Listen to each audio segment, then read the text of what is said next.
Check.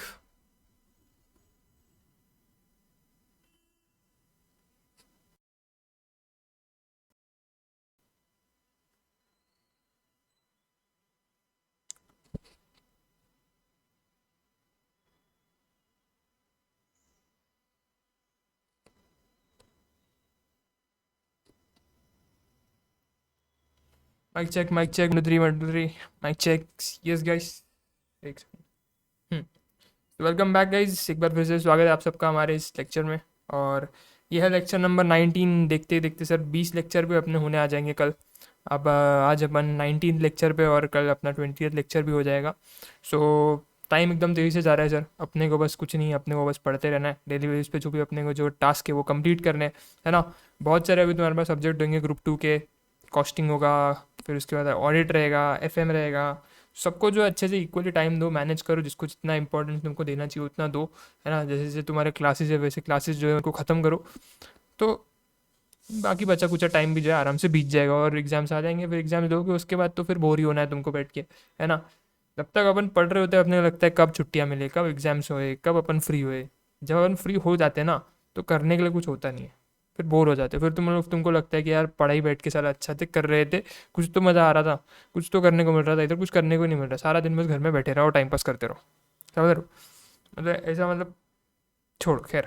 अपन जो है आज के लेक्चर के बारे में बात करते हैं सर। कल अपन ने क्या देखा था एक बार उसको अपन जो है एक बार रिवाइज कर लेते हैं। कल अपन ने जो है क्या देखा था, कस्टमर का बिहेवियर देखा था।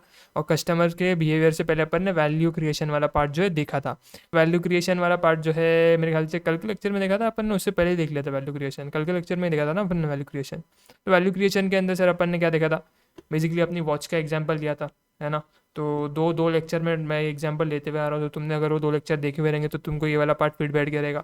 अपने लिए एग्जाम पॉइंट ऑफ व्यू से जो पार्ट रिलेवेंट है वो ये क्वेश्चन है ना, कि भाई आप कॉम्पिटिटिव एडवांटेज आपको जो है प्रॉफिटेबिलिटी की तरफ जो मतलब आपकी प्रॉफिटेबिलिटी बढ़ाता है। अगर आपके पास आपके प्रोडक्ट के अंदर आप काफ़ी अच्छा वैल्यू क्रिएट कर पा रहे हो प्रोडक्ट से आपके, तो आपका जो है प्रॉफिटेबिलिटी जो है बढ़ जाएगा। कस्टमर जो है ज़्यादा प्राइस आपको उस वैल्यू के लिए जो है देगा। तो ये क्वेश्चन ये है कि कैसे आपकी फर्म जो है प्रॉफिटेबल बनेगी, है ना। कैसे आपकी फर्म को कॉम्पिटेटिव एडवांटेज मिलेगा। कॉम्पिटेटिव एडवांटेज मतलब बेसिकली आप कैसे आपके कॉम्पिटिटर से आगे रह सकते हो। कुछ तो भी आपके पास ऐसी चीज़ें होनी चाहिए, कुछ तो भी ऐसी यूनिकनेस आपके पास होनी चाहिए, कुछ तो भी आपके ऐसा मतलब बोलते हैं ना अपन ऐसे ब्रह्मास्त्र टाइप, है ना। कुछ तो भी आपका ऐसा कुछ तो भी होएगा ऐसे, मतलब कुछ ऐसा एकदम भारी चीज़ जो कि आपके कंप्यूटर के पास नहीं है, जो कि आपको जो है उससे थोड़ा सा एज दिलाएगा। कहीं ना कहीं आपको जो है उससे जो है काफ़ी ज़्यादा बेनिफिट्स मिलेंगे, है ना। बट वो आपके कंप्यूटर के पास चीज़ नहीं है।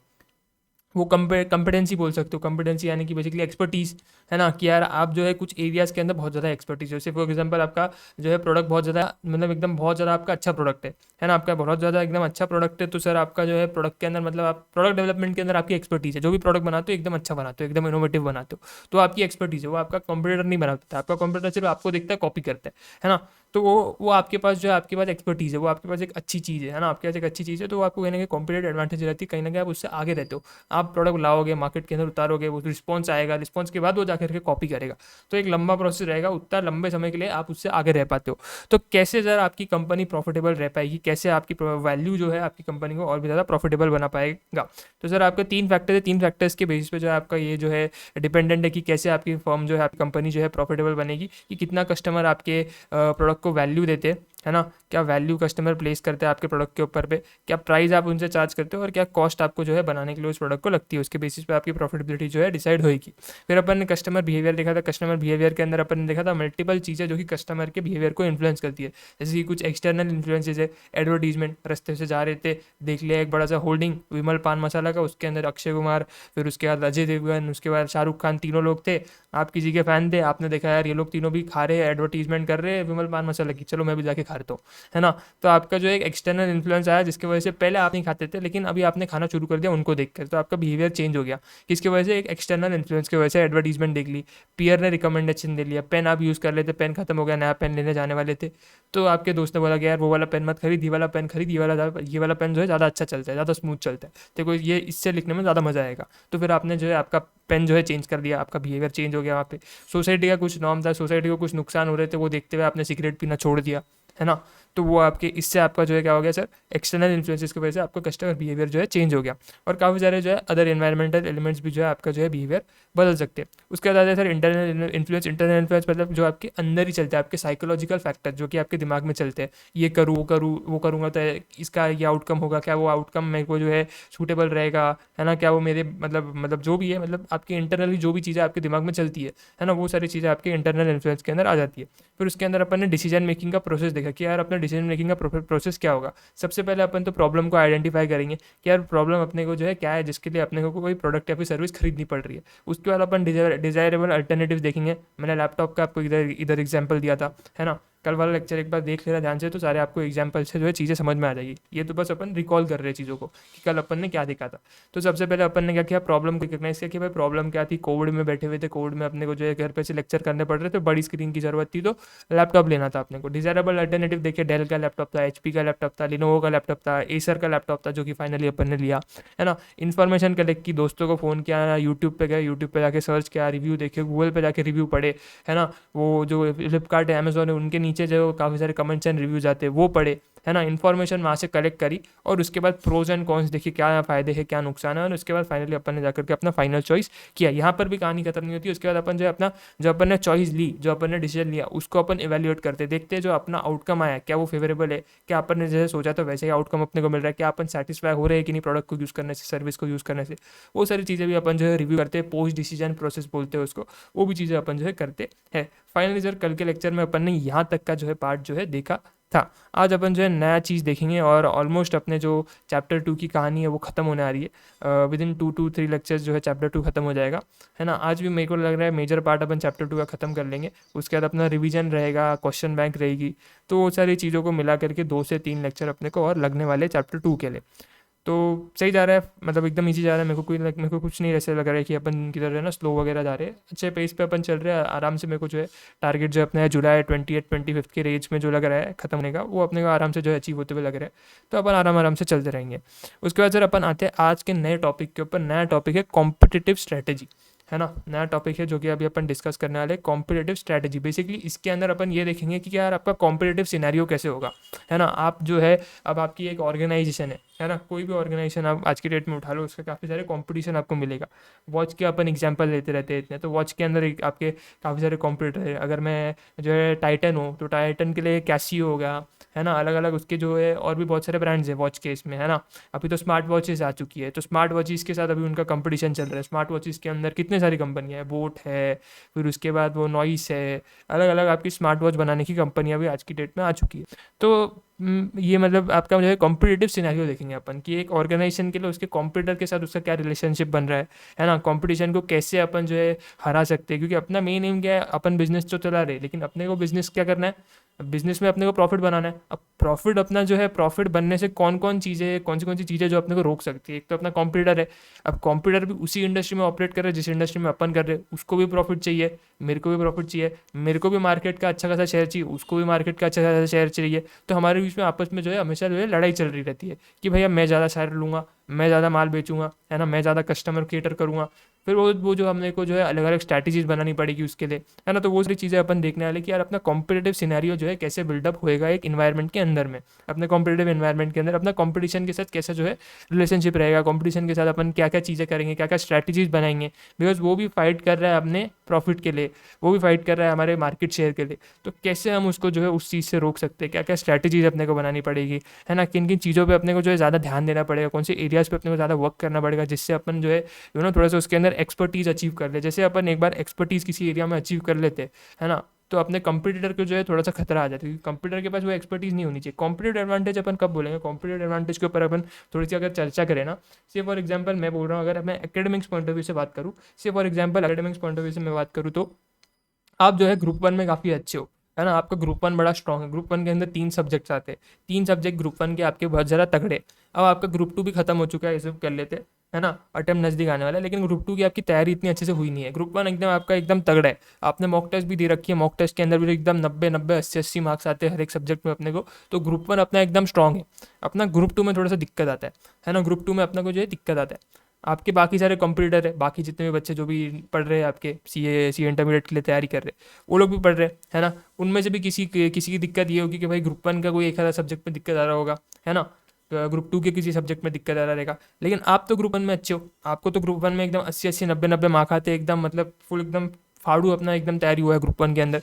तो आपके लिए आपकी स्ट्रेंथ बन गई एक तरीके से, है ना। आपके कंप्यूटर को अगर आप देखोगे तो आपके कंप्यूटर को आप देख रहे हो, मतलब से फॉर एग्जांपल आपके बाजू में कोई आसपास कोई दोस्त वोस्त रहता रहेगा, तो आप उसको अगर देखोगे तो उसका जो है ग्रुप टू काफ़ी अच्छा, ग्रुप वन काफ़ी वीक है ना। ग्रुप वन उसको दिक्कत नहीं आता है, उसको दिक्कत आता है ग्रुप वन के अंदर, आपको ग्रुप वन काफ़ी अच्छे जाता है, ग्रुप टू के अंदर आपको दिक्कत आता है। तो आपके लिए जो आपकी स्ट्रेंथ होगी वो होगी ग्रुप वन, उसके लिए जो उसकी स्ट्रेंथ होगी ग्रुप टू, है ना। आपके पास जो ग्रुप वन की स्ट्रेंथ है वो उसके पास नहीं है, तो कहीं ना कहीं वो आपके लिए कॉम्पिटेटिव एडवांटेज बन गया। ये एकदम बेसिक समझा रहा हूँ मैं, एकदम ऊपर ऊपर से समझा रहा हूँ, डीप में नहीं लेके जा रहा हूँ इसको मैं कंसेप्ट को, क्योंकि आगे आने वाला है। तो अभी इधर उसका चर्चा करके मतलब नहीं। तो ग्रुप वन के अंदर आपकी जो है स्ट्रेंथ आ गई, ग्रुप वन के अंदर आपकी एक्सपर्टीज आ गई कि यार ग्रुप वन तो अपना एकदम सॉलिड है, 80-80 90 मार्क बहुत होते हैं भाई ग्रुप वन के हर एक सब्जेक्ट में। लॉ बोल लो, अकाउंट्स बोल लो, टैक्स बोल लो, टैक्स में 80-90 मार्क तुम निकाल पा रहे हो, मतलब बहुत ही बड़ी बात हो गई, है ना। तो तुम्हारा ग्रुप वन एकदम स्ट्रांग है, उसका ग्रुप वन वीक है, उसका ग्रुप टू काफ़ी स्ट्रांग है, तुम्हारा ग्रुप टू काफ़ी वीक है। तो यहाँ पर ग्रुप वन की वजह से तुम्हारे पास जो है एक एक्सपर्टीज आ रही है कि यार ग्रुप वन में तो एकदम अपन फाड़ देंगे, कोई भी कुछ भी पेपर बनने दो ग्रुप वन के अंदर तो अपन फाड़ देंगे। तो वो एरिया कहीं ना कहीं तुम्हारे एक्सपर्टीज़ वाला एरिया बन जाता है ना। वो एरिया कहीं ना कहीं एक्सपर्टीज़ वाला एरिया बन जाता है। जैसे फॉर एग्जांपल तुम्हारे अटेम्प्ट भी लग चुके हैं, 2-3 अटेम्प्ट भी लग चुके हैं, है ना। लेकिन ग्रुप वन तुमने पहले इसमें क्लियर कर लिया, ग्रुप टू के अंदर तुम्हारे अटेम्प्ट लगे जा रहे हैं। ग्रुप वन के अंदर तो तुमने एकदम पहले इसमें क्लियर कर लिया, 80-90 मार्क आ गए, तो तुम अपनी एक्सपर्टीज़ बोल सकते हो यार ग्रुप वन मेरी एक्सपर्टीज़ है ना। जैसे कि पढ़ाने के इसमें भी अपन फैकल्टीज़ देखते हैं ना। एक फैकल्टी है जो कि काफ़ी टाइम से जो है, से फॉर एग्जांपल ऑडिट पढ़ा रहे, तो उनका कहीं ना कहीं जो है अकाउंट्स वगैरह थोड़ा सा वीक होगा, है ना, या फिर कुछ टैक्स वगैरह थोड़ा सा वीक होगा, है ना, क्योंकि वो इतने टाइम से सिर्फ ऑडिट पढ़ा रहे हैं। अपन उनको बोलेंगे कि भाई आप आओ एक बार टैक्स पढ़ा के बताओ, तो शायद उतने अच्छे से टैक्स नहीं पढ़ा पाएंगे जितने अच्छे से ऑडिट पढ़ा पा रहे, क्योंकि ऑडिट के अंदर उनकी एक्सपर्टीज डेवलप हो चुकी है। हाँ, तो कंपटीशन के वहाँ पे मतलब अब आपका एक एरिया के अंदर एक्सपर्टीज डेवलप हो चुका है ना। आपका ऑडिट के अंदर एक्सपर्टीज डेवलप हो चुका है, as a faculty, as a पढ़ाने वाली टीचर बोल रहा है, फिर एज अ स्टूडेंट आपका ग्रुप वन के अंदर काफ़ी अच्छा एक्सपर्टीज जो है डेवलप हो चुका है। अब आपके कंपटीशन का आप देखते हो ना, तो कंपटीशन का पास आप देख पा रहे हो कि यार उसके पास वो चीज़ नहीं है। तो आप क्या देख रहे हो कि आपके पास एक्सपर्टीज है, लेकिन उसके बाद आपकी एक्सपर्टीज वहाँ पे आ चुकी है, लेकिन वो वहाँ पे लैक कर रहा है। तो कहीं ना कहीं आप बोल सकते हो मेरे पास कॉम्पिटेटिव एडवांटेज है, मैं उससे आगे रह सकता हूँ। उसका ग्रुप वन अब तक निकल नहीं रहा है, मेरा ग्रुप वन तो अभी तक निकल भी चुका है। कब का निकल चुका है? पहले अटेम्प्ट में मेरा ग्रुप वन निकल चुका है, 80-80 90 मार्क आए थे, है ना। तो आपके पास कहीं ना कहीं एक कॉम्पिटेटिव एडवांटेज आता है, एक कॉम्पिटेटिव एज आ जाता है, जिसकी वजह से आप उससे थोड़ा टाइम के लिए आगे रह पाते हो। डेफिनेटली वो भी आपके पास आएगा, जहाँ पे आप हो वो भी वहाँ तक पहुँचेगा, लेकिन उसको वहाँ पे पहुँचने तक टाइम लगेगा। आप वहाँ पे जल्दी क्यों पहुँच गए हो? क्योंकि आपके पास उस एरिया के अंदर एक्सपर्टीज थी, आप उस एरिया के अंदर काफ़ी अच्छे थे, तो आप थोड़ा सा उससे जो है जल्दी आगे निकल गए। लेकिन ऐसा नहीं कि वो भी वहाँ तक नहीं पहुँचाएगा, वो भी वहाँ तक पहुँचेगा, वो भी मेहनत करेगा, वो भी आएगा, है ना। वो भी आपको कॉपी करने की कोशिश करेगा, वो भी देखेगा कि आपने किस तरीके से काम किया, उसको कॉपी करेगा, तो वो भी कहीं ना कहीं वहाँ पे पहुँच जाएगा, लेकिन उसको टाइम लगेगा। आप उससे थोड़ा जल्दी उधर तक पहुँच जाओगे। क्यों? क्योंकि आपके पास कुछ एरियाज में एक्सपर्टीज बन चुकी थी, कुछ एरिया के अंदर आप जो है अच्छे हो चुके थे, आपके पास जो है अच्छी पकड़ आ चुकी थी, है ना। आपको जो है उसमें जो है इसलिए एडवांटेज मिल गया कि यार अब मेरे को जो, मैं उस एरिया में अच्छा था, मेरे को वो पसंद भी था, है ना, तो वो मैंने ग्रुप वन अच्छे से निकाल दिया। तो आप कहीं ना कहीं बोल सकते हो आपके लिए जो है कॉम्पिटेटिव एडवांटेज हो गया कि आप आपके कॉम्पिटिटर से आगे रह पा रहे हो। क्यों आगे रह पा रहे हो? क्योंकि कुछ सर्टन एरियाज में आपकी ये बन चुकी है, एक्सपर्टीज डेवलप हो चुकी है। आप उस एक्सपर्टीज को यूज़ करते हुए आप उससे आगे रह पा रहे हो, है ना। तो यहाँ पर जो है अपन को जो है कॉम्पिटेटिव एडवांटेज के बारे में भी जो है थोड़ी बहुत चर्चा करने को मिलेगी। पढ़ते एक बार टेक्स्ट को क्या बोलता है। Competition is a fundamental attribute of economic system and business. Competition के बारे में वो अभी बात करने वाले कि यार कंपटीशन बड़ा इंपॉर्टेंट है, बिजनेस के अंदर आए हो तो कंपटीशन तो मिलेगा ही। And it is frequently connected with small and large organisation. Business compete with each other for the same set of resources and customers. मैंने जैसे आपको बताया, सब लोग जो है एक बिजनेस के अंदर कम्पीट कर रहे हैं सेम सेट ऑफ रिसोर्सेज के लिए, सेम सेट ऑफ कस्टमर्स के लिए, कि यार मेरे को भी जो है, अगर मैं घड़ियाँ बेच रहा हूँ तो घड़ी बनाने वाली एक कंपनी नहीं रहेगी, काफ़ी सारी कंपनियाँ रहेगी। सारे आपस में जो है यहाँ पे जो है कम्पीट कर रहे हैं, ताकि मैं कस्टमर को जो है ज़्यादा से ज़्यादा माल बेचूँ, मेरी घड़ी कस्टमर आके खरीदे, है ना। मेरे पास जो है लेटेस्ट टेक्नोलॉजी हो घड़ी बनाने के लिए, मेरे पास अच्छे वर्कर हो जो कि मेरे जो है घड़ी को बना सके, अगर मैं मैनुअल घड़ियाँ बना रहा हूँ, है ना। मेरे पास अच्छे सेल्स पर्सन हो जो कि मेरे घड़ियों को अच्छे से सेल्स वगैरह, मतलब उसकी स्ट्रैटेजी वगैरह बना पाए, उसको अच्छे से बेच पाए। तो मेरे पास जो है ज़्यादा पैसा हो जिससे मैं जो है इन्वेस्ट करके अच्छे से अपना बिजनेस को ग्रो कर सकूँ। तो सारे कॉम्पिटिटर सेम रिसोर्सेज के लिए, सेम कस्टमर के लिए जो है लड़ रहे, झगड़ रहे, कम्पीट कर रहे। Within a industry competition is frequently encourage with the wider goal of attaining and achieving higher quality services और सुपीरियर गुड्स। सारे लोग compete कर रहे हैं, सारे लोग कोशिश कर रहे हैं कि यार अच्छी क्वालिटी की सर्विस दे, अच्छी क्वालिटी की गुड्स बनाए और हमारे कस्टमर को सेटिस्फाई करे। दैट द फर्म में मैन्युफैक्चर और डेवलप, जो भी हम लोग बना रहे हैं, हम लोग सर्विस अगर दे रहे हैं तो सर्विस हमारी एकदम अच्छी हो, है ना, अच्छी क्वालिटी की सर्विस हो। अगर मैं गुड्स बना रहा हूँ तो एकदम सुपीरियर क्वालिटी के गुड्स हो, जिससे मेरा कस्टमर जो है क्या हो जाए, जिससे मेरा कस्टमर जो है सेटिस्फाई हो जाए, उसकी नीड जो है वो फुलफिल हो जाए, है ना। उसके लिए जो है सारे लोग compete कर रहे हैं, सारे लोग जो है तैयारी कर रहे हैं, अपनी मेहनत कर रहे हैं। The competitive strategy of a business is concern with how to compete in the business areas in which the organisation operate. जिस भी एरिया में आपका ऑर्गेनाइजेशन ऑपरेट कर रहा है ना, वहाँ पे आप आपकी कौन सी बेस्ट स्ट्रेटेजी जो है अडॉप्ट कर सकते हो, कौन सी बेस्ट स्ट्रेटेजी जो है बना सकते हो, ये आपको जो है देखना है। In other words, competitive strategy defines how a firm expects to create and sustain a competitive advantage. अपन जो है उसके लिए क्या करते हैं, एक पर्टिकुलर अपन जो है बिजनेस अपन ने खोल रखा है। फॉर एग्जाम्पल वॉचेस का ही अपन एग्जाम्पल लेंगे, तो वॉच का अपन ने बिजनेस खोल रखा है, काफ़ी सारी कंपनियां है ना, टाइटन है, कैसियो है, उसके अलग अलग जो है आपकी जो है यहाँ पे कंपनीज है। स्मार्ट वॉच की अगर आप बात करोगे तो स्मार्ट वॉच के अंदर अलग अलग कंपनीज बन रही है ना।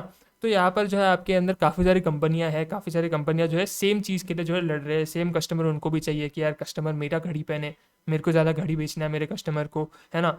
तो इसके अंदर सर आप जो है काफ़ी सारी अलग अलग स्ट्रैटेजीज बनाओगे। आप अलग अलग स्ट्रैटेजीज क्यों बना रहे हो, है ना। आप अलग अलग स्ट्रैटेजी इसके लिए बना रहे हो, जो कि अपन ने थोड़ी देर पहले कॉम्पिटेटिव एडवांटेज डिस्कस किया ना, कि यार कॉम्पिटेटिव एडवांटेज क्या रहता है। अब अगर वो तो अपन ने एक कॉम्पिटेटिव एडवांटेज को कंसेप्ट को समझने के लिए एक एग्जाम्पल मैंने अपना डिस्कस किया, अपने सीए स्टूडेंट का डिस्कस किया। अपन अभी जो है कंपनी की साइड से बात करते हैं ना, एक बिजनेस की साइड, बिजनेस वाले एंगल से जो है अपन कॉम्पिटेटिव एडवांटेज को डिस्कस करते हैं कि यार बिजनेस के लिए कॉम्पिटेटिव एडवांटेज क्या रहेगा। घड़ियों की मैं बात करता हूँ, है ना, घड़ियों की बात करता हूँ, वॉचेस की मैं बात करता हूँ। से for example upon smart watch बना रहे हैं, नॉर्मल वॉच की ज़्यादा बात नहीं करते, स्मार्ट वॉच की, क्योंकि आजकल ज़्यादा स्मार्ट वॉच चल रहे हैं, तो स्मार्ट वॉच की अपन बात करते हैं। से फॉर एग्जाम्पल अपन बोट है, बोट तो सबको पता है अपने अमन भाई, शार्क टैंक, है ना। तो बोट है, अपन बोट में जो है अपन क्या बना रहे हैं, स्मार्ट वॉचेस बना रहे हैं। अच्छा, अब बोट की एक खास बात है ना, बोट की एक खास बात है कि बोट जो घड़ी बनाता है ना, उसके अंदर काफ़ी ज़्यादा वो इनोवेशन करता है ना, काफ़ी ज़्यादा इनोवेटिव फीचर्स लगाता है, लगा के वो जो है घड़ी को लॉन्च करता है अपनी, है ना। काफ़ी सारे इनोवेटिव फीचर्स जो है वो लेकर के आते हैं। तो उनका R&D टीम बहुत ज़्यादा स्ट्रॉग है। इनोवेशन करने के लिए आपको R&D बहुत करना पड़ेगा, रिसर्च एंड डेवलपमेंट बहुत करना पड़ेगा।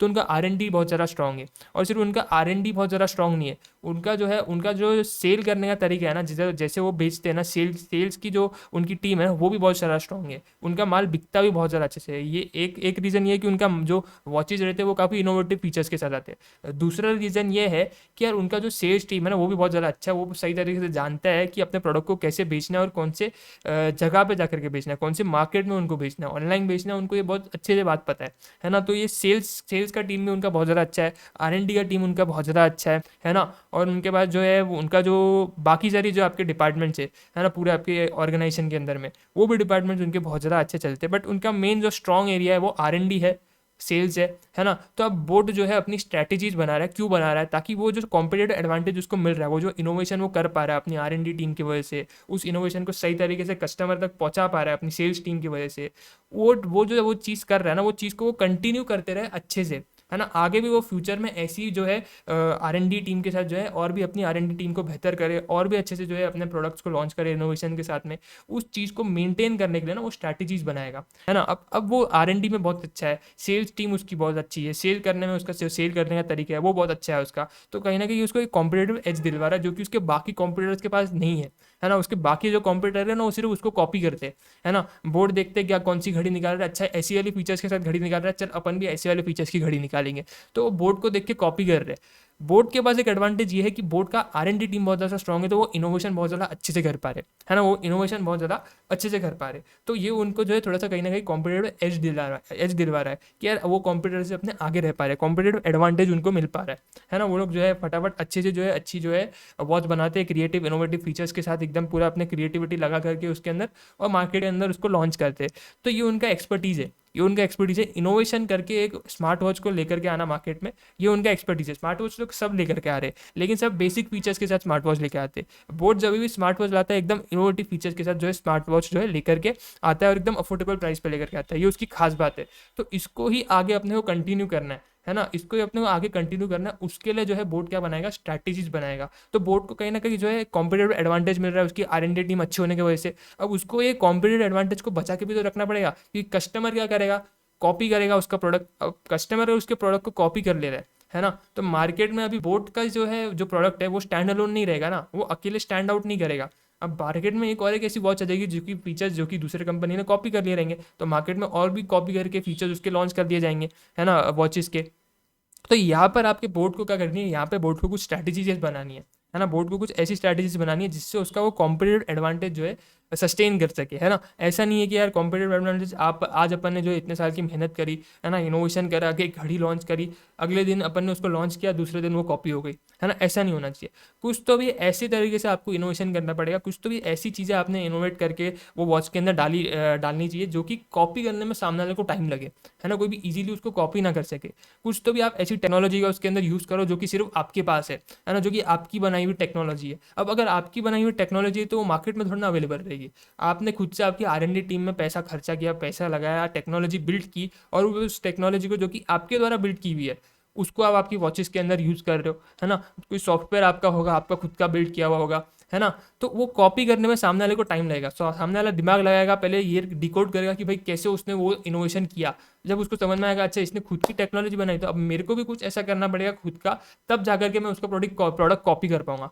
तो इससे आपने जो है क्या करा, कॉम्पिटेटिव एडवांटेज को अपना जो है सस्टेन करके रखा कि यार अभी जो है वो आसानी से आपका जो ये है प्रोडक्ट है उसको कॉपी नहीं कर पा रहा है, उसको जो है इमिटेट नहीं कर पा रहा है। अगर टेक्निकल लैंग्वेज में बोलूँ, स्ट्रैटेजी मैनेजमेंट की लैंग्वेज में बोलूँ, तो वो इमिटेट नहीं कर पा रहा है, कॉपी नहीं कर पाता है ना, आपके इसको इनोवेशन को। तो आपका इनोवेशन वो आपके लिए क्या है, आपका इनोवेशन आपके लिए एक वो कॉम्पिटेटिव एडवांटेज दिलवा रहा है आपको, कहीं ना कहीं आपके कॉम्पिटिटर से वो आपको आगे रख रहा है ना। तो उसको अपने को जो है सस्टेन करना है, उसको अपने को प्रोटेक्ट करना है, तो अपने को अलग अलग स्ट्रैटेजीज बनानी पड़ेगी, है ना, अलग अलग उसके लिए क्या बनानी पड़ेगी, अपने को स्ट्रैटेजीज बनानी पड़ेगी। तो वो लोग यही बात कर रहे थे, the competitive strategy of a business is concern with how to compete in a business areas in which the organisation operate, कैसे अपन ने कम्पीट करना चाहिए। In other words, competitive strategy depends how a firm expects to create and sustain competitive advantage over competitors. कैसे आपका जो competitive advantage है आप उसको बचा के रखोगे, और कैसे आप उसको क्रिएट करोगे। पहले आप क्रिएट करोगे फिर उसको आप बचाओगे, तो कैसे आप क्रिएट करोगे, पहले उसको लेकर की स्ट्रैटेजी बनेगी, फिर कैसे आप उसको बचा के रखोगे उसके रिगार्डिंग आपको स्ट्रैटेजी जो है बनेगी। अभी बोर्ड जो है एक नया वॉच बनाना चाहता है, एक स्मार्ट वॉच बनाना चाहता है ना, उसके लिए उन्होंने जो है अपनी R&D टीम को बोला कि भाई एक नई स्मार्ट वॉच बनानी है, कुछ इनोवेशन के लिए तुम जो है चीज़ लेकर के आओ।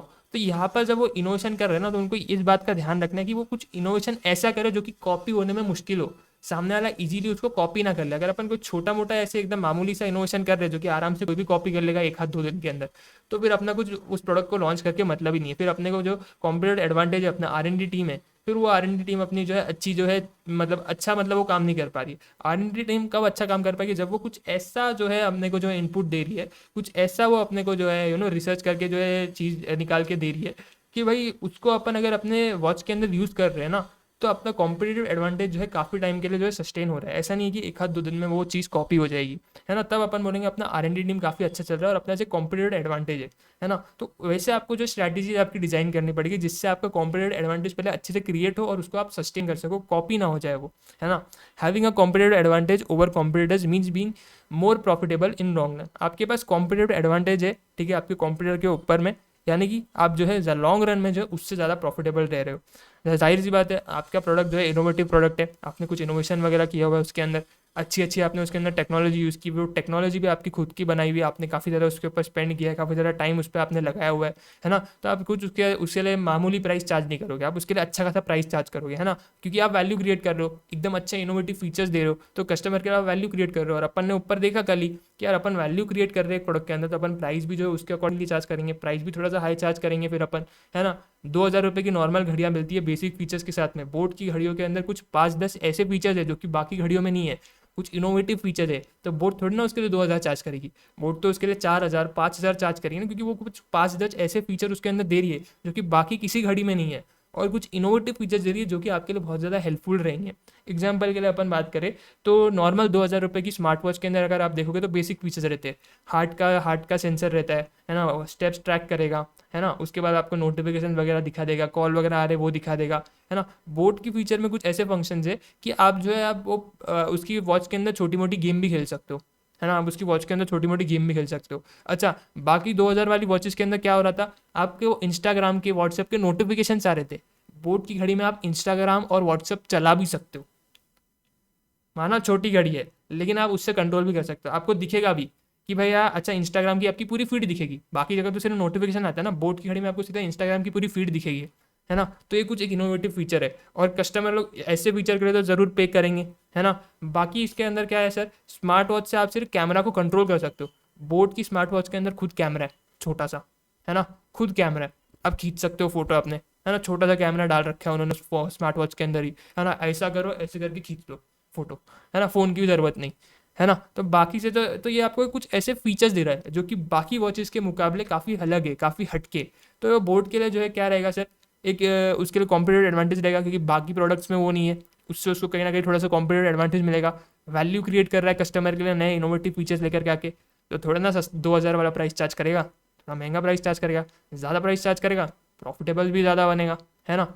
तो ये वो लोग बात कर रहे हैं। The competitive strategy of a firm with in a certain business field is analyse using 2 criteria. अब आपकी कॉम्पिटेटिव स्ट्रैटेजी को कैसे एनालाइज करोगे, है ना। सवाल ये कि आप आपकी कॉम्पिटेटिव स्ट्रैटेजी को कैसे एनालाइज करोगे। तो दो क्राइटेरिया को यूज़ करके आप जो है आपकी कॉम्पिटेटिव स्ट्रैटेजी को एनालाइज कर सकते हो। The creation of competitive advantage, है ना, कि कैसे आप आपका कॉम्पिटेटिव एडवांटेज क्रिएट कर रहे हो और कैसे आप उसको प्रोटेक्ट कर पा रहे हो। ये 2 क्राइटेरिया के बेस पे आप जो है एनालाइज कर सकते हो कि आपकी कॉम्पिटेटिव स्ट्रैटेजी जो है कैसे परफॉर्म कर रही है, अच्छी परफॉर्म कर रही है, बुरी परफॉर्म कर रही है। अगर वो स्ट्रैटेजी आपके लिए कॉम्पिटेटिव एडवांटेज क्रिएट करने में सक्सेसफुल बन रही है, आपका जो कॉम्पिटेटिव एडवांटेज उसको प्रोटेक्ट करने में सक्सेसफुल बन रही है, तो वो कॉम्पिटेटिव स्ट्रैटेजी काफ़ी अच्छी काम कर रही है आपके लिए। अगर वो ये दोनों चीज़ नहीं कर पा रही है ना, अच्छे से, तो आपकी वो कॉम्पिटेटिव स्ट्रैटेजी आपके लिए काम नहीं कर रही है, आपको उसको मॉडिफाई करना पड़ेगा, सिंपल सी बात है। N important component of industry and competitive analysis involves developing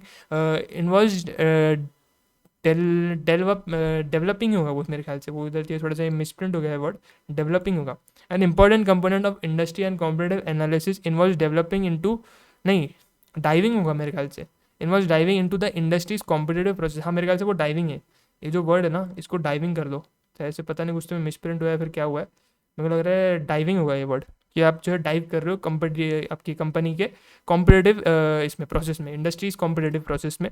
तो फिर से पढ़ते हैं इस लाइन को। An important component of industry and competitive analysis involves diving into the industry's competitive process to discover what the main source of competitive pressure are and how strong each competitive forces. Porter के 5 force model अपन ने देखे थे ना, क्या थे Porter के 5 force model? Threat of new entrance, bargaining power of buyers, bargaining power of suppliers, rivalry, nature of rivalry और threat of substitutes. 5 अपने कॉम्पिटेटिव फोर्सेस थे पॉर्टर के 5 फोर्स मॉडल के। आई होप आपने नोट्स वोट्स बनाए रहेंगे। Notes अगर आपने 100 नोट बनाए रहेंगे तो आपको भी याद होगा ये चीज़, है ना। सितंबर 24 वाला तुम्हारे लिए बहुत ज़्यादा इंपॉर्टेंट है, याद कर लेना इस चीज़ को। जनवरी 25 वाले तो अच्छा खासा टाइम है ना। तो ये 5 फोर्स मॉडल जो अपन ने देखा था, ये 5 फोर्सेस देखे थे। ये 5 फोर्सेस किस तरीके से काम कर रहे हैं एक इंडस्ट्री के अंदर, है ना, वो अपने को देखना है। कितने ज़्यादा स्ट्रॉन्ग है वो, अपने लिए फेवर कर रहे हैं, अपने को अनफेवर, अपने लिए वो फेवरेबल है, अनफेवरेबल है। 5 फोर्सेस कैसे अपने लिए काम कर रहे हैं, ये चीज़ भी अपने को जो है देखना पड़ेगा। कॉम्पिटेटिव प्रेशर कैसे, अब कॉम्पिटेटिव प्रेशर अपने को ये देखना पड़ेगा कि कॉम्पिटेटिव प्रेशर, अगर ये जितने भी फोर्सेज है वो अपने को फेवरेबल है तो कॉम्पिटेटिव प्रेशर शायद इतना ना हो। और अगर जितने भी फोर्सेज अपन ने डिस्कस किए पॉटर के, वो अगर अपने को अनफेवरेबल है, फेवर नहीं कर रहे, तो कॉम्पिटेटिव प्रेशर शायद हाई हो, है ना। तो ये सारी चीज़ें भी आपको जो है देखनी पड़ेगी। तो ये वाला कॉम्पिटेटिव फोर्स वाला पॉइंट इंपॉर्टेंट था, जो कि ऑलरेडी अपन ने डिस्कस किया हुआ है और अपन ने समझा हुआ भी है। This analytical step is essential because managers can not device a successful strategy without in depth understanding of industries competitive character. आप जो है एक सक्सेसफुल स्ट्रैटेजी कभी नहीं बना पाओगे, है ना। आप जो है क्या नहीं कर पाओगे, एक सक्सेसफुल स्ट्रैटेजी कभी नहीं बना पाओगे without in depth understanding of industries competitive character. पहले आपको समझना पड़ेगा इंडस्ट्री के अंदर कॉम्पिटिशन वर्क कैसे कर रहा है, उसका कॉम्पिटेटिव कैरेक्टर कैसा है। इंडस्ट्री के अंदर जब तक आप कंपटीशन को समझ ही नहीं रहे हो, आपका कॉम्पिटेटिव इन्वायरमेंट को आप अच्छे से इंटरप्रेट ही नहीं कर पा रहे हो, तब तक आप जो है एक अच्छी स्ट्रैटेजी नहीं बना पाओगे। तो अगर आपके मैनेजमेंट को, आपके मैनेजर्स को अच्छी स्ट्रैटेजी बनानी है, मेरे को बताओ स्ट्रैटेजी कौन बनाता है? आ सकता है एमसीक्यू का, स्ट्रैटेजी कौन बनाता है? चैप्टर 1 में देखा था, corporate level manager. Corporate level manager, तो कॉर्पोरेट लेवल मैनेजर को अगर स्ट्रैटेजी बनानी है ना, स्ट्रैटेजी बनानी है, तो उसको सबसे पहले कॉम्पिटेटिव एनवायरनमेंट को अच्छे से समझना पड़ेगा। जब तक वो कॉम्पिटेटिव एनवायरनमेंट को अच्छे से समझता नहीं ना, तब तक वो एक अच्छी स्ट्रैटेजी नहीं बना पाएगा। तो पहले उसको अपना जो है कॉम्पिटेटिव एनवायरनमेंट को अच्छे से समझना पड़ेगा, उसके बाद ही वो जो है एक सक्सेसफुल स्ट्रैटेजी जो है बना पाएगा। even though competitive pressure in various industries are never precisely the same, हर एक इंडस्ट्री में ज़रूरी नहीं है आपका कॉम्पिटेटिव प्रेशर जो है सेम हो। The competitive process work similarly enough to use a common analytical framework. लेकिन कहीं ना कहीं जो आपकी कॉम्पिटेटिव प्रोसेस रहती है वो कहीं ना कहीं जो है सेम रहती है, सिमिलर रहती है। इसकी वजह से आप जो है एनालिटिकल फ्रेमवर्क है ना, जिससे आप जो है आपके कॉम्पिटेटिव इन्वायरमेंट को समझ पाओगे। ये लोग बोल रहे हैं कि आपका जो कॉम्पिटेटिव इन्वायरमेंट है, जो आपका कॉम्पिटेटिव प्रेशर है, ज़रूरी नहीं है हर इंडस्ट्री में सेम लो, है ना, लेकिन जो फ्रेमवर्क जिसको आप यूज़ करके उसको समझ सकते हो ना, वो फ्रेमवर्क जो है सही सेम रहेगा, है ना। अपन जो टूल को यूज़ करेंगे ना आपके कॉम्पिटेटिव इन्वायरमेंट को समझने के लिए, आगे अपन समझेंगे क्या फ्रेमवर्क है वो। तो वो फ्रेमवर्क को जब अपन यूज़ करेंगे ना, तो किसी भी इंडस्ट्री में आप जो है आपके कॉम्पिटेटिव प्रेशर को आपको देखना है ना, तो उसी फ्रेमवर्क को यूज़ करके आप जो है देख सकते हो। हमारा कॉम्पिटेटिव प्रेशर अलग अलग रहेगा, कॉम्पिटेटिव इन्वायरमेंट हर एक इंडस्ट्री में अलग अलग रहेगा, लेकिन फ्रेमवर्क अपना इनको समझने के लिए सेम रहेगा। फ्रेमवर्क एक ही रहेगा, उसी फ्रेमवर्क से आप जो है समझ पाओगे आपका कॉम्पिटेटिव प्रेशर को, कोई भी इंडस्ट्री में रहे फिर वो। Porter's 5 force model is useful in understanding the competition. Competitive environment को नहीं समझ रहे थे अपन पॉटर के 5 फोर्स मॉडल से, अपन कंपटीशन को समझ रहे थे कि कंपटीशन कैसा है एक इंडस्ट्री के अंदर, उसको अपन समझ रहे थे पॉटर के 5 फोर्स मॉडल से, है ना। 5 फोर्स मॉडल अभी अपन ने डिस्कस किया ना, threat of new entrance, bargaining power of buyers suppliers, nature of rivalry and threat of substitutes. ये 5 जो फोर्सेस थे, इसको इसको समझ के अपन कंपटीशन को समझ पा रहे थे, कॉम्पिटेटिव इन्वायरमेंट को नहीं समझ रहे थे।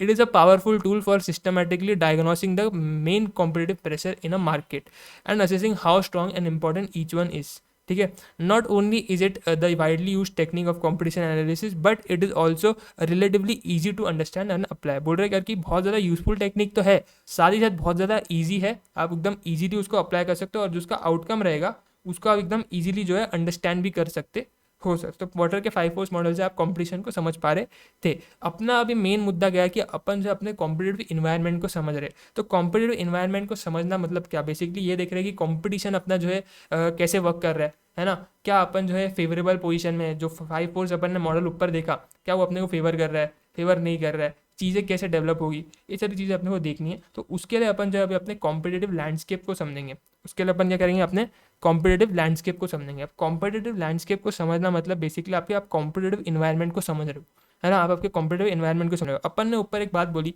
कि अगर आपको स्ट्रैटेजी बनानी है, स्ट्रैटेजी सबसे पहले आप क्यों बना रहे हो, जो भी आपके पास कॉम्पिटेटिव एडवांटेज है, जो भी आपकी एक्सपर्टीज है, जो भी आपकी खासियत है ना, जो भी आपका जो है आपके लिए जो है आपको लग रहा है कि यार आपका इस एरिया के अंदर बहुत ज़्यादा अच्छा पकड़ है, एक्सपर्टीज है ना, उसको आपको प्रोटेक्ट करना पड़ेगा, आपके कॉम्पिटेटिव एडवांटेज को प्रोटेक्ट करना पड़ेगा, बिकॉज वही आपकी चीज़ें हैं ऐसी जो कि आपके कॉम्पिटिशन से आपको आगे रहने में मदद कर रही है। तो आपको उसको डिफेंड करके रखना पड़ेगा, उसको प्रोटेक्ट करके रखना पड़ेगा। उसके लिए आपको स्ट्रैटेजी बनानी पड़ेगी। स्ट्रैटेजी बनाने से पहले आपको सबसे पहले क्या समझना पड़ेगा, स्ट्रैटेजी बनाने से पहले सबसे पहले आपको आपका कॉम्पिटेटिव इन्वायरमेंट समझना पड़ेगा, उसके बाद ही आप स्ट्रैटेजी बना पाओगे। तो अब आपका कॉम्पिटेटिव इन्वायरमेंट कैसे समझ पाओगे, कॉम्पिटेटिव इन्वायरमेंट के अंदर आपके मेरे को बताओ कौन कौन लोग रहेंगे।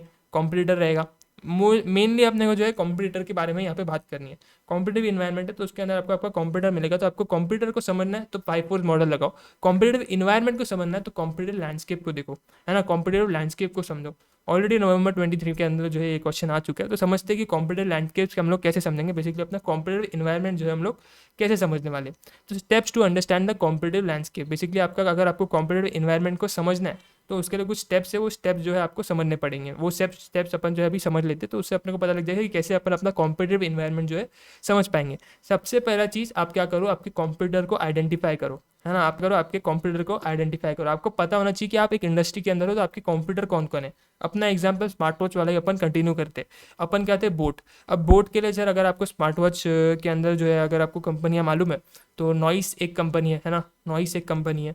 उसके बाद सर टाइटन भी जो है, टाइटन का जो फास्ट ट्रैक आता है ना, फास्ट ट्रैक रिफ्लेक्स करके एक मॉडल आता है, वो भी स्मार्ट वॉच है, तो ये टाइटन भी है ना। उसके बाद सर आपका जो है अलग अलग स्मार्ट वॉच की कंपनियाँ हैं, मतलब आए दिन कितने नए नए स्मार्ट वॉच की कंपनियाँ आते। फिर फायर बोल्ट करके एक कंपनी है ना। तो ये सारे अलग अलग कंपनियाँ हैं जो कि स्मार्ट वॉचेस बनाती है ना। तो ये जितने भी स्मार्ट वॉचेस बनाने वाली कंपनी है, बोट के लिए उसके कॉम्पिटिटर है। तो बोट को अगर अपना कॉम्पिटिटिव लैंडस्केप समझना है, स्मार्ट वॉच वाले बिजनेस की मैं बात कर रहा हूँ, बोट तो अलग अलग बिजनेसेस कर रहा है। स्मार्ट वॉच वाले प्रोडक्ट की अगर मैं स्पेसिफिकली बात करूँ तो उसके लिए ये वाले जो ब्रांड्स रहेंगे, फायर बोल्ट, नॉइस, है ना। फिर ये सारे जितने भी आपके बाकी अलग अलग जो है आए दिन नए नए ब्रांड्स आते हैं, जैसे कि मैंने तुमको बताया स्मार्ट वॉच के अंदर मतलब नेक्स्ट लेवल पे कंपटीशन चल रहा है। तो आपको सबसे पहले बोर्ड को जो अपने कंप्यूटर को आइडेंटिफाई करना पड़ेगा। अपन ने आइडेंटिफाई किया, फायर बोल्ट अपना एक कंपटीशन हो गया।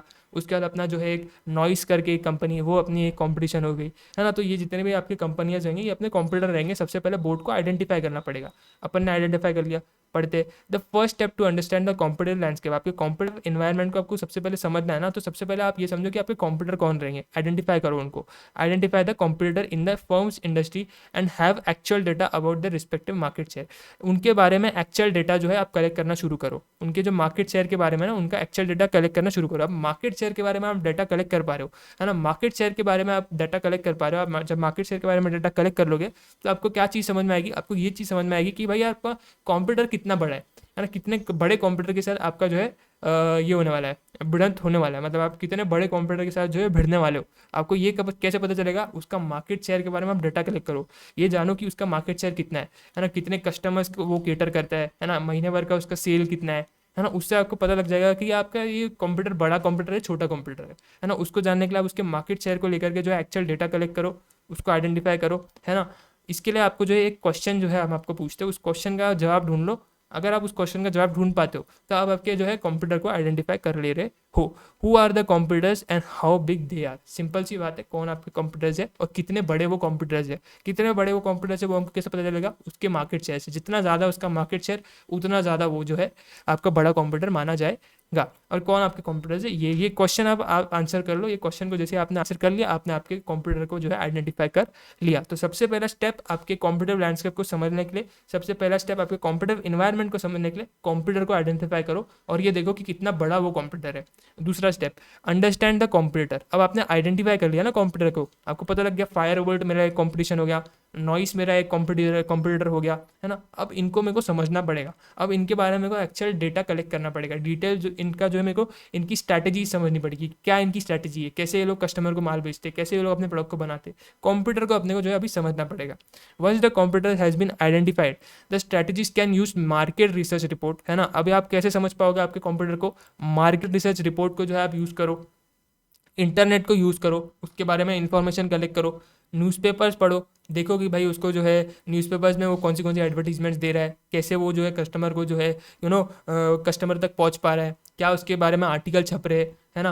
उसकी सोशल मीडिया जा करके देखो, सोशल मीडिया हैंडल्स आजकल ब्रांड्स के बन रहे हैं, तो सोशल मीडिया देखो, सोशल मीडिया पे कैसे वो लोग मार्केटिंग कर रहे हैं, कैसे उन्होंने अपना प्रोडक्ट का पोर्टफोलियो वहाँ पे जो है लगा करके रखा हुआ है, कौन से उन्होंने जो है ब्रांड एम्बेसडर्स अपने ला के जो है वहाँ पे रखे हुए, है ना। इंडस्ट्री की रिपोर्ट ढूंढो, इंडस्ट्री की रिपोर्ट से जो है आप उनके बारे में पता करो, डिटेल्स निकालो।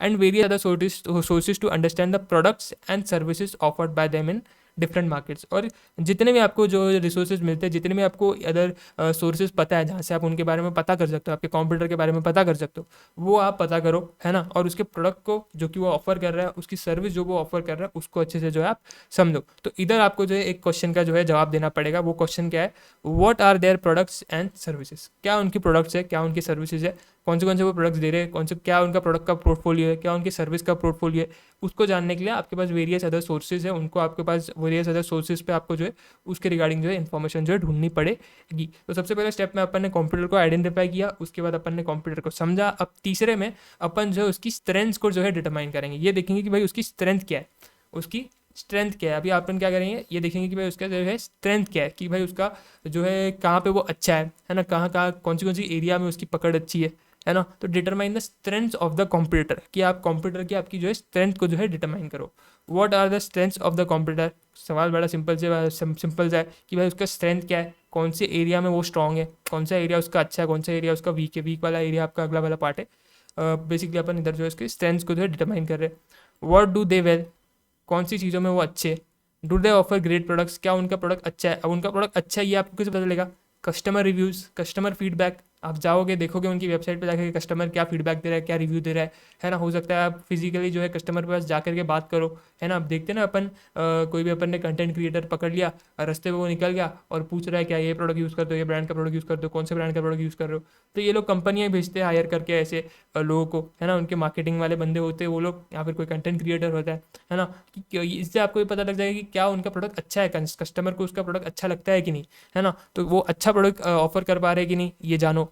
Y are the consumers liking their product, अच्छा अगर कंज्यूमर को पसंद आ रहा है उसका प्रोडक्ट तो क्यों, वाई, क्या ऐसी चीज़ें हैं, क्या उनके अंदर के एट्रीब्यूट्स है जो कि कस्टमर के लिए बहुत ज़्यादा इंपॉर्टेंट है, किन एट्रीब्यूट्स की वजह से कस्टमर उनके प्रोडक्ट या फिर सर्विस को जो है पसंद कर रहा है। Do they utilize marketing in a way that comparatively reaches out to more consumer. उनकी मार्केटिंग कैसी है, बेसिकली आप ये देखो कि उनकी मार्केटिंग स्ट्रैटेजीज कैसी है, क्या क्या उनकी मार्केटिंग स्ट्रैटेजी है, कैसे वो कस्टमर तक पहुंचते हैं, क्या वो जो मार्केटिंग स्ट्रैटेजी यूज़ कर रहे हैं आपको क्या लगता है, अच्छी है, बुरी है, कैसी है, वो आप समझो, है ना। क्या वो मार्केटिंग को सही तरीके से कर रहे, ये आप देखो। Why do customers give them their business, क्यों कस्टमर उनसे ही प्रोडक्ट खरीदते, कोई दूसरे ब्रांड से जाकर के प्रोडक्ट क्यों नहीं खरीदते, है ना। क्यों कस्टमर फायर बोल्ट का स्मार्ट वॉच खरीद रहा है, क्यों कस्टमर नॉइस का वॉच ही खरीद रहा है ना, क्यों कस्टमर मेरा वॉच नहीं खरीद रहा। तो ये रीजंस आप आइडेंटिफाई करो, ये रीजंस आप जो है ये क्वेश्चंस आप इन क्वेश्चंस के जो है आप इन सवालों के आप जवाब दो, क्वेश्चंस के आप आंसर दो, तो आपको पता लग जाएगा कि भाई क्या उनके जो है कंप्यूटर के आपके स्ट्रेंथ है। तो बेसिकली आप आपके कंप्यूटर को ही समझ रहे हो कि आपके कंप्यूटर जो है कैसा है ना, आपका कंप्यूटर जो है कैसे कर रहा है। बेसिकली आपका जो है कंप्यूटर के आपने सबसे पहले अपन ने स्टेप्स देखे तो कंप्यूटर लैंडस्केप को आइडेंटिफाई करने के स्टेप देखे तो सबसे पहले आपने कंप्यूटर को आइडेंटिफाई किया, उसके बाद आपने अंडरस्टैंड किया कंप्यूटर को। तीसरा आपने क्या किया, आपके स्ट्रेंथ, आपके कंप्यूटर का जो स्ट्रेंथ था उसको डिटरमाइन किया, है ना। इधर आपको कुछ सवालों के जवाब देने, जैसे कि फाइनेंशियल पोजीशन क्या है उनका, है ना, क्या उनके जो है कॉस्ट लग रही है उनको प्रोडक्ट बनाने की, है ना, प्राइस, वो कितने प्राइस पे बेच रहे हैं। उसके बाद सर वो लोग अगला उनका स्टेप क्या होने वाला है, अगला प्रोडक्ट उनका क्या रहने वाला है ना। उनका डिस्ट्रीब्यूशन नेटवर्क कैसा है, स्ट्रॉन्ग है, कैसा है। ह्यूमन रिसोर्स के उनके कैसे है, ह्यूमन रिसोर्स बेसिकली आपके एम्प्लॉयज़ वगैरह सेटिस्फाइड है कि नहीं, एम्प्लॉय लोगों को सही तरीके से ट्रेन किया जाता है क्या, सही तरीके से उनको कंपनसेट किया जाता है क्या। बेसिकली ह्यूमन रिसोर्स, जो आपकी ह्यूमन रिसोर्सेज है उनको आप कैसे मैनेज कर रहे हो, क्या उधर वो लोग आपकी जो कंप्यूटर है ह्यूमन रिसोर्स को मैनेज करने में अच्छे है क्या, वो सारी चीज़ें आप जो है देख सकते हो। उसके बाद सर आपका अगला जो स्टेप आ रहा है, अगला स्टेप ये आ रहा है कि आप उनकी वीकनेसेस को जो है डिटरमाइन करो। सबसे पहले आपने क्या किया, आइडेंटिफाई किया, अंडरस्टैंड किया, स्ट्रेंथ को जो है आपने डिटरमाइन किया। अब स्ट्रेंथ आपने डिटरमाइन कर लिया तो थोड़े कुछ वीकनेसेस भी उनके होंगे, वीकनेसेस को भी डिटरमाइन करो, वीकनेसेस को भी आइडेंटिफाई करो कुछ ऐसे areas where the computer is lacking और इज वीक, जहाँ पे आपका कंप्यूटर जो है लैक कर रहा है, फिर वो जो है बहुत ज़्यादा वीक है।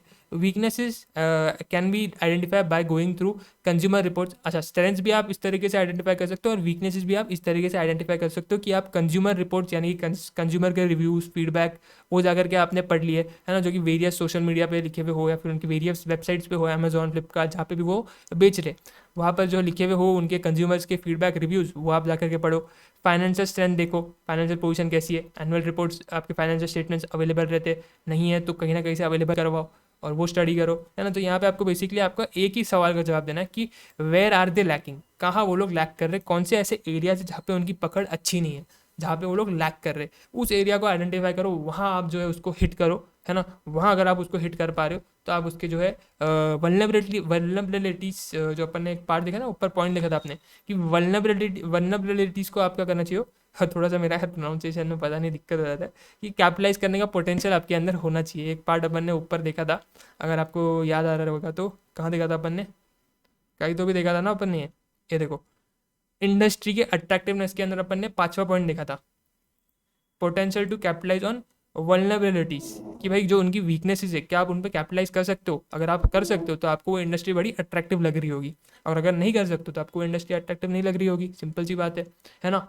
उसके बाद सर अपना जो है अगला जो पार्ट है वो आ रहा है सर क्या, लास्ट जो अपना स्टेप है, लास्ट स्टेप अपना ये कि put all of the information together.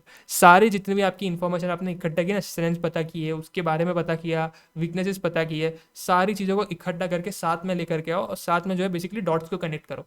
एक एक डॉट आपने आइडेंटिफाई किया, अभी हर एक डॉट को आप क्या करो, कनेक्ट करो, साथ में सारी इन्फॉर्मेशन को जोड़ दो। At this stage the strategy should put together all information about computers and draw interface about what they are not offering and what the firm can do by filling the gaps. ठीक है ना, आप ये जो चीज़ है, ये वाला जो स्टेप है, इसके अंदर सारी चीज़ें आप जितनी भी इन्फॉर्मेशन आपने इकट्ठा की है सबको साथ में लेकर आओगे और ये आप देखोगे कि भाई कौन सी ऐसा एरिया है जहाँ पे वो लोग जो है, कौन सा ऐसा एरिया है बेसिकली, कौन सा ऐसा मार्केट सेगमेंट है जो कि केटर नहीं कर रहे। एग्जाम्पल मैं अभी आपको दूंगा, एक फुल फ्लेजेड एग्जाम्पल देता हूँ, सारे स्टेप्स उसके अंदर कवर हो जाएंगे, है ना। तो एक एग्जाम्पल के साथ ही मैं आपको सारे स्टेप्स एक बार फिर से अच्छे से समझा देता हूँ, ठीक है ना। अपन जो है किसका जो है वॉच का एग्जाम्पल कंटिन्यू करने का कि कोई और एग्जाम्पल अपन ले, है ना। फ़ोन का एग्जाम्पल ले, फ़ोन का एग्जाम्पल लेते तुमको शायद ज़्यादा अच्छे समझ में आए, ठीक है ना। अपन फ़ोन के एग्जाम्पल की बात करते हैं, से फॉर एग्जांपल अपना जो है फ़ोन की एग्जांपल बात करें, अपन फ़ोन बनाने वाली कंपनी है, से फॉर एग्जांपल अपन क्या है, वीवो है ना। अपन वीवो के फ़ोन बनाते हैं, अपन वीवो है, वीवो अपने ऑर्गेनाइजेशन है ना। तो अपन वीवो है और वीवो अपना जो है कॉम्पिटिटिव लैंडस्केप जो है ये कर रहा है, मेजर कर रहा है, आइडेंटिफाई कर रहा है, अपने कॉम्पिटिटिव लैंडस्केप जो है समझ रहा है। अच्छा, अब वीवो के लिए क्या होगा ना सर, वीवो के लिए ऐसा सीन है कि वीवो को सबसे पहले अपने कंप्यूटर आइडेंटिफाई करने पड़ेंगे, है ना। अब वीवो ने अपने कंप्यूटर आइडेंटिफाई किए कि ओप्पो उसका एक कंप्यूटर हो गया, है ना, रियलमी उसका एक कंप्यूटर हो गया, फिर अपना रेडमी, एम आई, शाओमी उसका एक कंप्यूटर हो गया, है ना, फिर वन प्लस उसका एक कंप्यूटर हो गया। उसने ऐसे अपने अलग अलग कंप्यूटर आइडेंटिफाई किया, ठीक है। ये आइडेंटिफाई करने के बाद उसने अंडरस्टैंड किया अपने कंप्यूटर को, समझा उसने अपने कंप्यूटर को कि भाई वो कैसे जो है धंधा कर रहे हैं, है ना, वो कैसे प्रोडक्ट बना रहे, उनके प्रोडक्ट जो है कैसे मार्केट के अंदर कर रहे हैं परफॉर्म, है ना, उनकी सर्विसेज कैसे मार्केट के अंदर परफॉर्म कर रही है, ये अपन ने समझा। उसके बाद अपन ने स्ट्रेंथ देखे कि भाई उनके स्ट्रेंथ क्या है ना। हो सकता है आपके ओप्पो का स्ट्रेंथ हो कि भाई उसका कैमरा क्वालिटी बहुत ज़्यादा अच्छा है ना। तो शाओमी का ये स्ट्रेंथ हो कि उसका जो यूआई है, जो उसका इंटरफेस है, वो लोगों को बड़ा पसंद आता है ना। वन प्लस के लिए ये हो सकता है कि भाई उसका जो है परफॉर्मेंस लोगों को बहुत ज़्यादा पसंद आता है, कि परफॉर्मेंस बहुत ज़्यादा अच्छा है, गेमिंग वगैरह करने में एकदम मज़ा आता है ना। तो ये इनके स्ट्रेंथ्स होंगे, तो ये स्ट्रेंथ्स वीवो ने आइडेंटिफाई करने। अच्छा, फिर उनकी वीकनेसेस वीवो ने आइडेंटिफाई करनी है कि उनकी वीकनेसेस क्या हो। शाओमी का ये एक वीकनेस है कि भाई बहुत जल्दी हीट हो जाता है, और हीट वीट होकर ब्लास्ट वास्ट भी हो जाता है, मतलब इतना उसका खराब परफॉर्मेंस है ना। उसकी बैटरी, उसके लिए एक इशू रहती है, ब्लास्ट वास्ट भी हो जाता है, मतलब बीम्स तो तुमने देखे रहेंगे शाओमी रेडमी के बनते हैं। तो ये वीवो ने उसका एक वीकनेस आइडेंटिफाई किया, है ना। वन प्लस के उसमें ये आइडेंटिफाई किया कि यार उसका सिर्फ प्रोसेसर अच्छा है, कैमरा इतना अच्छा नहीं है। गेमिंग के लिए अच्छा है उसका फ़ोन, लेकिन कैमरा के लिए इतना अच्छा नहीं है। ओप्पो के अंदर उसने आइडेंटिफाई किया वीकनेस की प्रोसेसर अच्छा नहीं है, कैमरा बहुत अच्छा है, लेकिन प्रोसेसर इनका अच्छा नहीं है, गेमिंग वगैरह में मज़ा नहीं आता लोगों को, है ना। तो ओप्पो के अंदर ये वीकनेस देखा। उसके बाद उसने सारी चीज़ें इकट्ठा करी, सारी इन्फॉर्मेशन को एक साथ डाला, और ये आइडेंटिफाई किया कि यार ओप्पो जो है क्या कर रहा है, ओप्पो जो अच्छा कैमरा दे रहा है लेकिन प्रोसेसर अच्छा नहीं है। वन प्लस क्या कर रहा है, प्रोसेसर अच्छा दे रहा है लेकिन कैमरा अच्छा नहीं दे रहा है। और शाओमी क्या कर रहा है, शाओमी रेडमी जो है, रेडमी का बैटरी का इशू है, उसका बैटरी अच्छा नहीं है। तो मैं एक काम करता हूँ, एक ऐसा फ़ोन बनाता हूँ जिसका कैमरा भी अच्छा हो, जिसका प्रोसेसर भी अच्छा हो, जिसका बैटरी भी अच्छा हो, जिसका इंटरफेस भी अच्छा हो, और जो कि बजट में भी आता हो लोगों के, है ना। मैं एक ऐसा फ़ोन बनाता हूँ। अब ऐसा फ़ोन बनाना है, ये उसको कैसे समझा, जब उसने अपने कंप्यूटर की ये सारी चीज़ें, जितनी भी इंफॉर्मेशन उसने इकट्ठा करी ना, सबको वो साथ लेकर के आया। समझ रहे हो, अभी लास्ट वाला स्टेप तुमको समझा रहेगा। लास्ट वाले स्टेप में बेसिकली अपने ये देखना है कि ऐसी कौन सी चीज़ है जो कि मेरे कंप्यूटर नहीं कर सकते और मैं कर सकता हूँ। अगर मैं वैसी कोई चीज़ आइडेंटिफाई कर लेता हूँ, तो हो सकता है कि वहाँ पे मैं जो है अच्छा खासा बिजनेस बना सकूँ। अब मैंने जो है यहाँ पे क्या करा, स्ट्रेंथ देखे, वीकनेसेस देखे, और उन सारी चीज़ों को मैंने इकट्ठा किया, और इकट्ठा करके बोला करके यार मैं एक ऐसा फ़ोन बनाता हूँ जो कि एकदम परफेक्ट हो, जिसके अंदर कोई भी दिक्कत ना हो, जिनमें जो ये सारे फ़ोनों में दिक्कतें आ रही है ना, उस सारे दिक्कतों को मैं हटा देता हूँ मेरे वाले फ़ोन के अंदर। तो मेरा वाला फ़ोन बहुत ज़्यादा बिकेगा, और उसको ट्राई करूँगा बजट में भी रखूँ कंज्यूमर के 20,000 25,000, है ना, उस रेंज में लेकर के आऊँ। तो 20,000 के फ़ोन के अंदर, जिसके अंदर सारी चीज़ें आपको मिल रही है, लोग कहीं ना कहीं स्पेंड करने को भी देखेंगे, है ना। तो आपने जो है ये चीज़ आइडेंटिफाई कैसे कर पाए आप, जब आपने आपकी कॉम्पिटिटिव लैंडस्केप को समझा, सारी इन्फॉर्मेशन इकट्ठा करी और उसको साथ में लेकर के आए आप, है ना। तो मेरे ख्याल से ये वाला एग्जांपल मेरे ख्याल से परफेक्ट आपको समझ में आया रहेगा। लास्ट वाला जो अपना स्टेप है उसको एक बार अपना रीड करना रहेगा था, तो उसको रीड कर लेते। At this stage the strategy should put together all information about competitors and draw interface about what they are not offering, क्या वो लोग ऑफर नहीं कर रहे, and what the firm can do fill in the gaps. वो लोग कुछ चीज़ offer नहीं कर पा रहे, हम लोग क्या कुछ चीज़ कर सकते हैं क्या ऐसी, जिससे हम वो गैप को फिलअप कर ले। हम लोग वो जो नहीं ऑफर कर पा रहे, क्या हम लोग कुछ ऐसा कुछ बना करके वो चीज़ ऑफर कर सकते हैं जो कि वो लोग ऑफर नहीं कर पा रहे। जैसे कि वो लोग, मैंने आपको बताया एग्जाम्पल से, आप समझ में आ रहा रहेगा आपको ये क्या बोलना चाह रही है line. The strategies can also know the areas which need to be strengthen by the firm. हाँ, आपको कुछ ऐसे एरियाज भी पता चलने चाहिए जहाँ पे आपको आपकी जो है नो आपकी एरियाज को स्ट्रेंथन करना पड़ेगा। हो सकता है वीवो का जो है कैमरा क्वालिटी इतना अच्छा ना हो, तो वीवो ने देखा क्या यार ओप्पो का कैमरा क्वालिटी बहुत अच्छा है, तो अपने को कहीं ना कहीं अपना कैमरा इंप्रूव करना पड़ेगा, तभी अपन उसके साथ कंपीट कर पाएंगे, नहीं तो वो कैमरा के अंदर तो पूरा अपने को खा जा रहा है ना। तो उसने कुछ चीज़ें ऐसे भी आइडेंटिफाई करनी है जहाँ पे उसको जो है इंप्रूव करना है, बेसिकली इंप्रूवमेंट की एरियाज। तो यहाँ पर आपको क्या क्वेश्चन के आंसर देने, 3 क्वेश्चन के आंसर देने, अगर आपको सारी चीज़ों को एक साथ लेकर के आना है। What will the business do with this information, जितनी भी आपने इन्फॉर्मेशन कलेक्ट की है आपके कंप्यूटर के बारे में, उस इन्फॉर्मेशन के साथ आप करोगे क्या। हाँ, घास चारने जाओगे नहीं ना, कुछ ना कुछ आपको यूज़ करना है ना उसका। तो कैसे आप उसको यूज़ करोगे, कैसे मतलब आप उस इन्फॉर्मेशन का जो है यूज़ करने वाले हो, क्या करोगे आप उस इन्फॉर्मेशन के साथ में।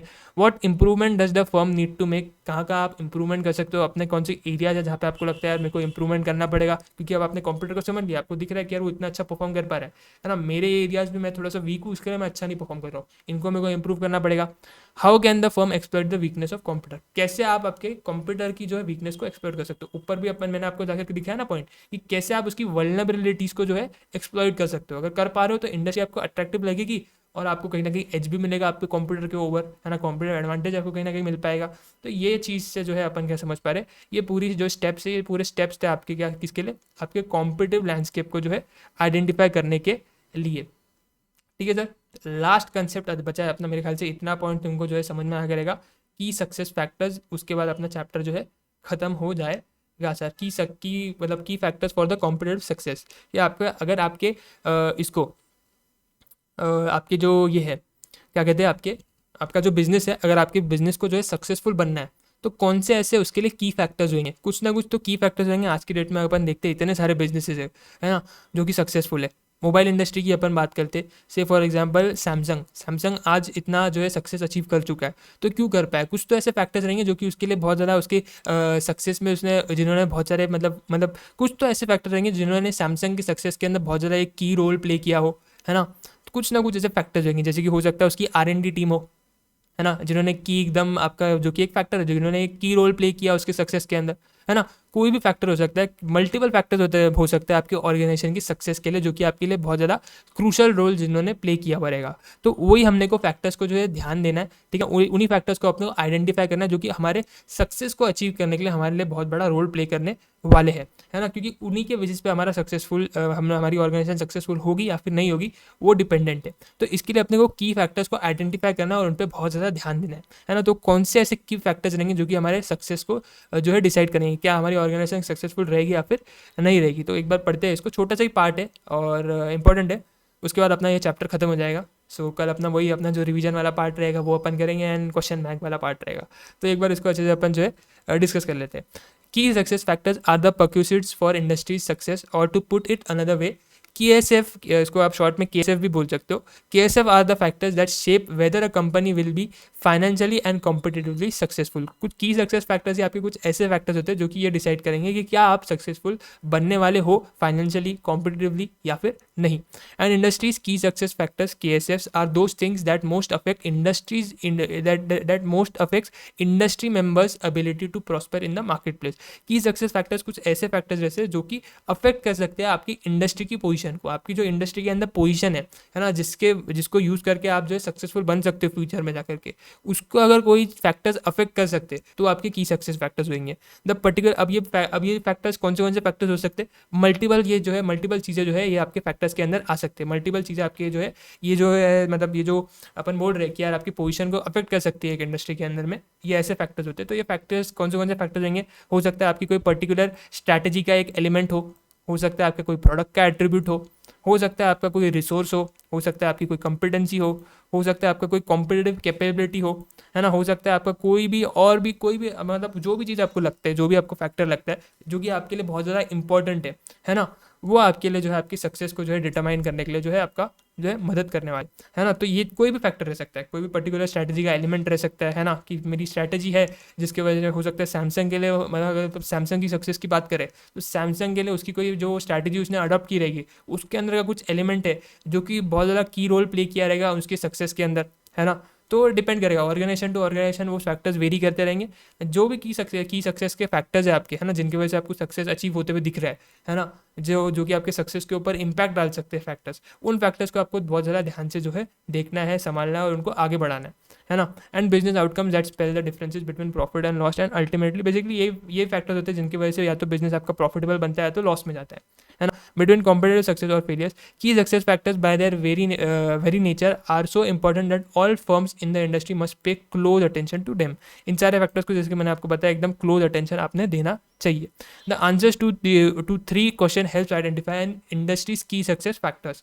अगर आपको आपके इंडस्ट्री के अंदर आपके की सक्सेस फैक्टर्स को आइडेंटिफाई करना है, 3 क्वेश्चन के जवाब आपकी एक कंपनी को देने पड़ेंगे। अगर वो 3 क्वेश्चन के जवाब आपकी ऑर्गेनाइजेशन दे देती है तो उस इंडस्ट्री के अंदर अपने की सक्सेस फैक्टर्स को जो है आइडेंटिफाई कर पाएगी और उसको क्लोज अटेंशन फिर उसको देना पड़ेगा ताकि वो सक्सेसफुल बन सके।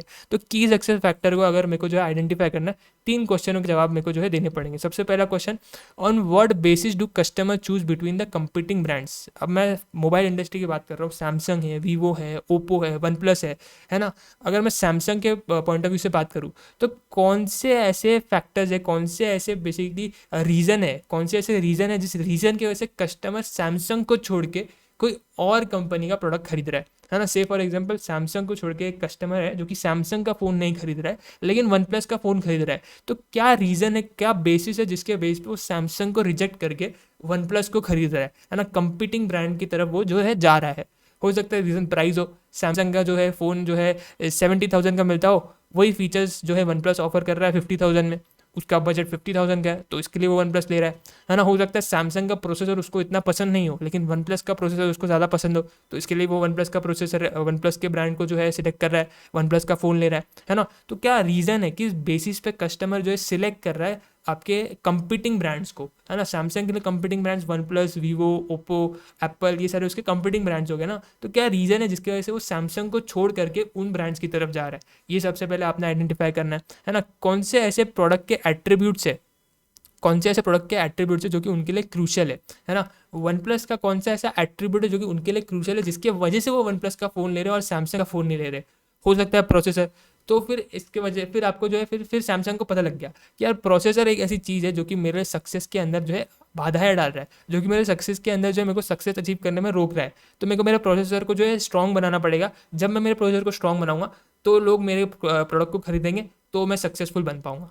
तो इससे आपको पता लग रहा है कि क्या ऐसा फैक्टर है जो कि आपको सक्सेस अचीव करने से रोक रहा है, प्रोसेसर, है ना। प्रोडक्ट का एक ऐसा एट्रीब्यूट जिसकी वजह से वो आपके कंपीटिंग ब्रांड को चूज कर रहे हैं। दूसरा, what resources and competitive capabilities does a seller need to have to be competitively successful.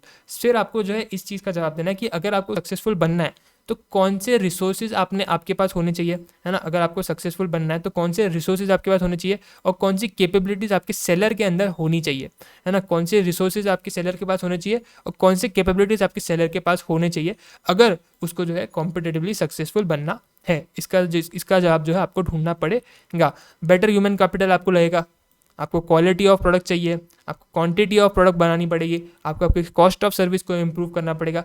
क्या चीज़ आपको करनी पड़ेगी, कौन सा रिसोर्स आपके पास जो है होना चाहिए, आपके पास अच्छे लोग होने चाहिए काम करने के लिए, आपका प्रोडक्ट का क्वालिटी आपको अच्छा करना पड़ेगा, है ना। आपके प्रोडक्ट, आपकी सर्विस आप काफ़ी अच्छी दे पा रहे हो, ये एक आपकी कैपेबिलिटी होगी सेलर की, है ना। तो क्या चीज़ आपके सेलर के पास होना चाहिए, कौन सी कैपेबिलिटी होनी चाहिए, क्या रिसोर्स उसके पास होनी चाहिए जिससे वो क्या बन सके, सक्सेसफुल बन सके। तो इसका आपको जवाब देना है। लास्ट क्वेश्चन का जवाब आपको जो है देना है, जिसके लिए आप जिसकी मदद से आप जो है आपके की सक्सेस फैक्टर्स को आइडेंटिफाई कर पाओगे। What does it takes for seller to achieve a sustainable competitive advantage. हमने बोला ना कॉम्पिटिटिव एडवांटेज बेसिकली क्या, एक ऐसा एडवांटेज जो कि आपको मदद करता है आपकी कॉम्पिटिटर से आगे रहने में।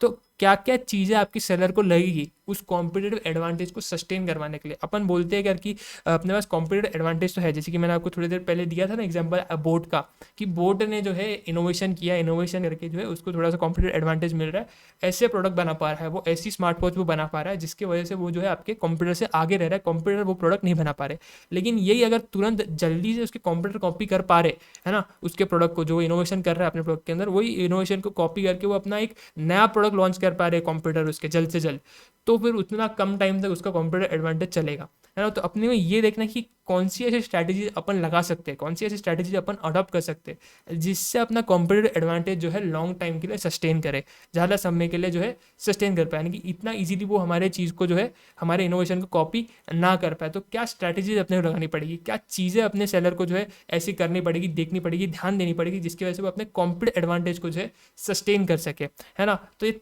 3 जगहों पे आपको जो है 3 क्वेश्चन का जो है आपको आंसर देना है। अगर आप ये 3 क्वेश्चंस का आंसर दे देते हो तो आपको आपकी की सक्सेस फैक्टर्स पता लग जाएंगे और उसके बेस पे आप उन फैक्टर्स पे ध्यान दे करके अपना सक्सेस जो है अचीव कर सकते हो सर। बेसिकली ये वो फैक्टर है जो कि आपकी सक्सेस के ऊपर जो है, सक्सेस क्या आपकी ऑर्गेनाइजेशन अचीव करेगी या फिर नहीं करेगी, ये डिसाइड करते हैं, है ना। इसी के साथ सर चैप्टर 2 अपना खत्म होता है। एक प्यारा सा कोट आपके लिए लिखा है ना, इसको पढ़ते हैं तो थोड़ा सा मोटिवेटेड फील करेंगे। Once you start seeing your potential the grind becomes an addiction. बिल्कुल सही बात है सर, एक बार आपका पोटेंशियल दिख जाता है ना, एक बार अपन फाउंडेशन क्लियर कर लेते तो अपने को पता लगता है कि भाई अपन अभी क्या कर सकते हैं, अपने अपने दम कितना है, अपने अंदर क्या पोटेंशियल, ये अपने को पता लग जाता है। उसके बाद ग्राइंड अपने लिए एडिक्शन बन जाता है कि यार अपने को तो मेहनत करती रहनी है, क्योंकि अपने को पता है अपना पोटेंशियल क्या है, बस मेहनत करेंगे तो वहाँ तक पहुँच जाएंगे।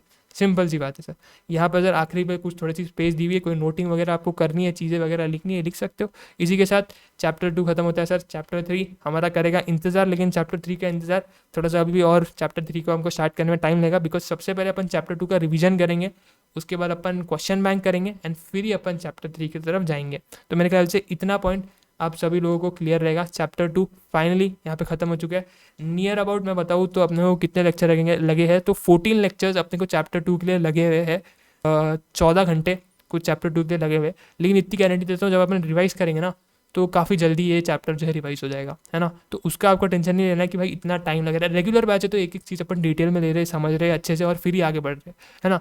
जब अपन रिवीजन करने बैठेंगे तो इतना डिटेल में नहीं जाएंगे, फिर सिर्फ अपना पार्ट होगा रिकॉल करने का और एग्जाम में कैसे लिखना है वो अप्रोच को अडाप्ट करने का, है ना। तो वो सारी चीज़ अपन क्वेश्चन बैंक जब अपन डिस्कस करेंगे उसमें भी जो है अपना डिस्कशन होगा और आगे भी आपको समझ में आएगा।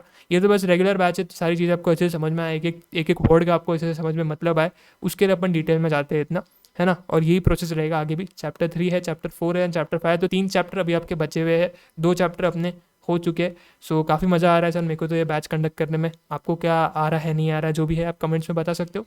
और टेस्ट, रही बात टेस्ट की, तो मैंने आपको कल वाले लेक्चर में बताया ये टेस्ट अगर आप चाहते हो तो मैं कंडक्ट करूँगा, बट कोई देख नहीं रहा है लेक्चर एज ऑफ नाउ, कोई इतना रेगुलरली लेक्चर देख नहीं रहा है, या फिर मतलब एक भी लेक्चर किसने नहीं देखा अभी तक। बट फ्यूचर में लोग, मैं उम्मीद कर रहा हूँ देखेंगे, तो फ्यूचर में कोई देखेगा तो मेरे को कमेंट करके बता देना, तो मैं तुम्हारे लिए टेलीग्राम पे टेस्ट भी बंदोबस्त करवा दूंगा, उसकी कोई दिक्कत नहीं है। सो यस, तब तक के लिए सर अपना ध्यान रखो और अच्छे से अपने जो होमवर्क के नोट्स है जितने मेरे तरफ से मतलब नोट्स अपलोड करना रह गए मैं अपलोड कर देता हूँ टेलीग्राम पे, तो आप लोग जो है होमवर्क के नोट्स देख करके अपने जो हैंड रिटन नोट्स है वो बना दो, क्योंकि उससे अपन जो है कल के लेक्चर में जो है रिवीजन करने वाले, तो आपके इनफ टाइम है।